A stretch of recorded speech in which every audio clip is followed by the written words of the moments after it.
Hi good morning. कल हम लोग क्वेश्चन नंबर 3 तक देखे थे एक्सरसाइज 3.3 का। आज हम लोग देखेंगे क्वेश्चन नंबर 4 से। क्वेश्चन नंबर 4 है if a dash equal to -2 3 1 2 and b equal to -1 0 1 2 then find a plus 2b का होल डैश। कल भी बतलाए थे जब a डैश दिया हुआ हो तो उससे हम लोग क्या फाइंड करेंगे, पहले a फाइंड करेंगे। ट्रांसपोज ऑफ मैट्रिसेस का पहला प्रॉपर्टी यही था कि a equal to a dash का डैश। एक बार जो ट्रांसपोज है फिर उसका ट्रांसपोज निकालेंगे तो पुनः आपको a आ जाएगा। तो a डैश आपका ये दिया हुआ, a डैश पुट कर दिए फिर डैश। तो अब इसका ट्रांसपोज हम लोग निकालेंगे तो ये फर्स्ट रो है आपका फर्स्ट कॉलम बन गया, ये सेकेंड रो है आपका सेकेंड कॉलम हो गया। दैट मीन्स a हम लोगों का फाइंड हो गया। अब हम लोगों का LHS में फाइंड करना है a प्लस 2b का होल डैश। तो पहले हम लोग a प्लस 2b निकालेंगे। उसके लिए हम लोग को क्या चाहिए, पहले 2b चाहिए। तो 2b इक्वल टू 2 और b का वैल्यू हम लोग यहाँ से पुट कर देंगे -1 0 1 2। बतलाए थे जब किसी मैट्रिक्स को हम लोग किसी कांस्टेंट नंबर से मल्टीप्लाई करते हैं तो वो कांस्टेंट नंबर मैट्रिक्स के अंदर जाके प्रत्येक नंबर से मल्टीप्लाई हो जाता है। तो यहाँ 2 से हम लोग इस मैट्रिक्स को मल्टीप्लाई कर रहे हैं तो ये 2 अंदर जाके प्रत्येक नंबर से मल्टीप्लाई होगा। 2 इंटू -1 -2 2 इंटू 0 0 2 इंटू 1 2 2 इंटू 2 4। आपका 2b का वैल्यू आ गया ये और a का वैल्यू आ गया ये। अब हम लोग को फाइंड करना है a प्लस 2b का होल डैश। तो पहले हम लोग फाइंड करेंगे a प्लस 2b।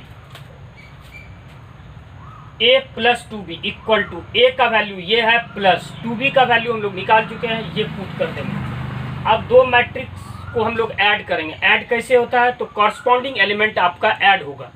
इसका अगर फर्स्ट रो लेंगे तो इसका भी फर्स्ट रो लेंगे। अब इसका ये एलिमेंट लेंगे, एलिमेंट दैट मीन्स नंबर। तो ये -2 हो गया, 1 प्लस 0 हो गया। अब हम लोग सेकेंड रो इसका लेंगे तो इसका भी सेकेंड रो लेंगे। 3 plus 2 2 plus 4 a plus 2b equal to ये आ गया आपका। तो a plus 2b equal to क्या आ गया, -2 -4 आ गया। 1 प्लस 0 1 3 प्लस 2 5 2 प्लस 4 6। अब इसका हम लोग ट्रांसपोज निकालेंगे। ट्रांसपोज निकालने के लिए हम लोग क्या करेंगे, दोनों तरफ हम लोग डैश लगा दिए, a प्लस 2b का होल डैश और इसका फिर होल डैश। तो अब इसका ट्रांसपोज निकालेंगे तो ये फर्स्ट रो है तो आपका फर्स्ट कॉलम बन जाएगा -4 1 5 6। ये सेकेंड रो है तो ये सेकेंड कॉलम हो गया। आपका a प्लस 2b का होल डैश का वैल्यू ये आया। अब हम लोग देखेंगे क्वेश्चन नंबर 5। देखिए, for the matrices a and b verify that ab का whole dash equal to b dash a dash where. Question number 1 में 5 का a equal to 1 -4 3 b equal to -1 2 1। फिर क्वेश्चन नंबर 2 में a equal to 0 1 2 b equal to 1 5 7। आपको prove करना है a b का whole dash equal to b dash a dash, जबकि आपका a और b का वैल्यू दिया हुआ है। तो हम लोग आंसर 1 का देखेंगे। a इक्वल टू आपका दिया हुआ 1 -4 3। चूँकि प्रूव में हम लोगों को a डैश और b डैश का यूज है तो हम लोग क्या करेंगे, a से a डैश निकालेंगे। a डैश निकालने के लिए क्या करेंगे, दोनों तरफ हम लोग डैश लगाए तो डैश का मतलब ट्रांसपोज। अब इसका ट्रांसपोज कैसे होगा, ये एक कॉलम है फर्स्ट कॉलम तो ये फर्स्ट रो बन जाएगा 1 -4 3 1 -4 3। तो a डैश इक्वल टू आपका ये आया। फिर b इक्वल टू आपका ये दिया हुआ है तो b डैश भी हम लोगों का को निकालना है। तो दोनों तरफ हम लोग क्या करेंगे, डैश लगा दिए तो फिर b डैश का b डैश आ गया। फिर इसका डैश दैट मीन्स इसका ट्रांसपोज ये रो में है तो ये आपका कॉलम बन गया। अब हम लोग देखेंगे a डैश और b डैश फाइंड कर लिए। अब हम लोगों का LHS में है ab का होल डैश। ab का होल डैश निकालने के लिए पहले हम लोग निकालेंगे ab इक्वल टू a का वैल्यू पुट किए, b का वैल्यू पुट किए। दोनों के बीच कुछ नहीं है तो प्रोडक्ट का साइन है। दैट मीन्स दो मैट्रिक्स का प्रोडक्ट है। दो मैट्रिक्स का प्रोडक्ट कब पॉसिबल होता है, ए बी में पहले a है तब b है। पहले भी बतला चुके हैं प्रोडक्ट का रूल। जो फर्स्ट में है उसके पास नंबर ऑफ कॉलम्स और सेकंड के पास नंबर ऑफ रोज अगर आपस में इक्वल हो जाएगा तो उसका प्रोडक्ट पॉसिबल है, अदरवाइज प्रोडक्ट पॉसिबल नहीं है। तो इसके पास नंबर ऑफ कॉलम हम लोग देखेंगे एक, और सेकंड के पास नंबर ऑफ रो कितना है एक, तो दोनों आपस में इक्वल है, दैट मीन्स इसका प्रोडक्ट पॉसिबल होगा। अब प्रोडक्ट कैसे निकालेंगे, बतलाए थे कि फर्स्ट वाले का हम लोग रो लेंगे, फर्स्ट रो, और सेकंड वाले का प्रत्येक कॉलम से हम लोग मल्टीप्लाई करेंगे। फर्स्ट रो में इसका एक ही नंबर है 1, तो 1 इंटू -1 -1 हो गया। फिर 1 इंटू 2 जैसे करेंगे तो इसका सेकंड कॉलम आ गया, जैसे सेकंड कॉलम आया तो इसका भी अब सेकंड कॉलम में ही लिखेंगे। तो 1 इंटू 2 2, फिर 1 इंटू 1 ये थर्ड कॉलम है, तो इसका भी थर्ड कॉलम लिखेंगे, 1 इंटू 1 1। अब हम लोग क्या करेंगे, इसका सेकेंड रो लेंगे, इसका सेकेंड रो का फिर इसका प्रत्येक कॉलम से मल्टीप्लाई करेंगे। जैसे सेकेंड रो लेंगे तो नीचे आ जाएंगे, फिर -4 इंटू -1 4, -4 इंटू 2 -8, -4 इंटू 1 -4।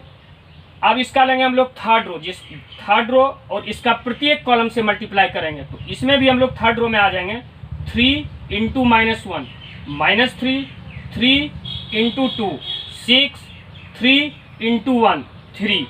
आपका ये आ गया ए बी, जबकि हम लोगों का LHS में दिया हुआ है ए बी का होल डैश, तो LHS equal to A B का whole dash equal to A B लिख दिए, जो आया आपका उसका डैश, दैट मीन्स इसका आप ट्रांसपोज निकालेंगे। ट्रांसपोज क्या होता है, ट्रांसपोज हम लोग रो को कॉलम में चेंज कर देते हैं। ये फर्स्ट रो हुआ तो फर्स्ट कॉलम बन गया, ये आपका सेकेंड रो है तो यहाँ सेकेंड कॉलम बन गया, ये आपका थर्ड रो है तो ये थर्ड कॉलम बन गया। आपका LHS ए बी का होल डैश इक्वल टू ये आया। अब हम लोग देखेंगे RHS। RHS में है RHS equal to B dash A dash equal to B dash का वैल्यू हम लोग निकाल चुके हैं -1 2 1, और ए डैश का वैल्यू 1 -4 3। फिर यहाँ देखेंगे कि बी डैश और ए डैश में पहले बी डैश है तब ए डैश है, तो बी डैश फर्स्ट वाले के पास नंबर ऑफ कॉलम्स और सेकेंड वाले के पास नंबर ऑफ रोज आपस में अगर इक्वल होगा तो उसका प्रोडक्ट पॉसिबल है। तो इसमें नंबर ऑफ कॉलम कितना है 1, और इसमें नंबर ऑफ रो कितना है 1, तो दोनों आपस में इक्वल है, तो दैट मीन्स इसका प्रोडक्ट पॉसिबल है। अब प्रोडक्ट कैसे निकालेंगे, पहले ही बतला चुके हैं। फर्स्ट वाले का रो लेंगे पहला रो, और सेकेंड वाले का प्रत्येक कॉलम से हम लोग मल्टीप्लाई करेंगे। तो -1 इंटू 1 -1, -1 इंटू -4 4, -1 इंटू 3 -3। इसका रो का पहला रो का प्रत्येक कॉलम से मल्टीप्लाई कर दिया। अब इसका सेकेंड रो लेंगे, सेकेंड रो से फिर इसका प्रत्येक कॉलम से हम लोग मल्टीप्लाई करेंगे। 2 इंटू 1 2, 2 इंटू -4 -8, 2 इंटू 3 6। अब हम लोग क्या करेंगे, इसका थर्ड रो लेंगे, तो इसमें भी हम लोग थर्ड रो में आ जाएंगे। फिर इसका थर्ड रो का प्रत्येक कॉलम से मल्टीप्लाई करेंगे। 1 इंटू 1 1, 1 इंटू -4 1 इंटू 3 3। आपका ये आ गया बी डैश ए डैश। अब देयरफॉर LHS और RHS देखिए, आपका LHS ये आया था और RHS आपका ये आया। LHS और RHS दोनों का वैल्यू आपका सेम है, therefore LHS equal to RHS। Hence LHS में क्या था, ए बी का whole dash equal to RHS में B dash A dash, that means ये इक्वल टू ये आ गया आपका। अब हम लोग देखेंगे क्वेश्चन नंबर 6। अब हम लोग क्वेश्चन नंबर 6 को देखेंगे। क्वेश्चन नंबर 6 क्वेश्चन नंबर 5 4 जैसा ही है, लेकिन ये इसका सॉल्यूशन हम नहीं देंगे, इसको हम बतला देते हैं कैसे करना है। आप लोग कीजिएगा, अगर नहीं बनेगा तब आप कमेंट कीजिएगा। क्वेश्चन नंबर 6 का 1 में देखिए, if A equal to cos alpha sine alpha minus sine alpha cos alpha, then verify that A dash into A equal to I दिया हुआ है। तो हम लोग क्या करेंगे, सबसे पहले कि ए से हम लोग ए डैश निकालेंगे, दैट मीन्स जो ए मैट्रिक्स गिवन है उसका हम लोग ट्रांसपोज निकालेंगे। अब पहले ए डैश है तब ए है, तो पहले ए डैश का वैल्यू पुट करेंगे तब ए का वैल्यू पुट करेंगे। ए डैश और ए का हम लोग प्रोडक्ट निकालेंगे। जब आप प्रोडक्ट निकालिएगा वो दिया हुआ है कि आई, अब आई क्या होता है ये देखिए। ए मैट्रिक्स जो आपका गिवन है ये कितना बाय कितना ऑर्डर का है ये देख लीजिए। 1 2 तो कितना रो हुआ 2, 1 2 तो कितना कॉलम हुआ 2, तो इसका ऑर्डर हो गया 2/2। ये बात इक्वल टू है आई, तो आई का ऑर्डर क्या होगा, यहाँ से आई का ऑर्डर आपका हो जाएगा I2। I equal to I2 क्या होता है 1 0 0 1। अगर आपका इस दोनों का प्रोडक्ट इसके बराबर आ गया 1001, दैट मीन्स ये आई के बराबर हो गया। तब आप इक्वल टू, इसके इक्वल टू लिख दीजिएगा नीचे में आई, तो आपका प्रूफ हो जाएगा। आप आगे सॉल्व कीजिएगा, फिर हम लोग देखेंगे आगे।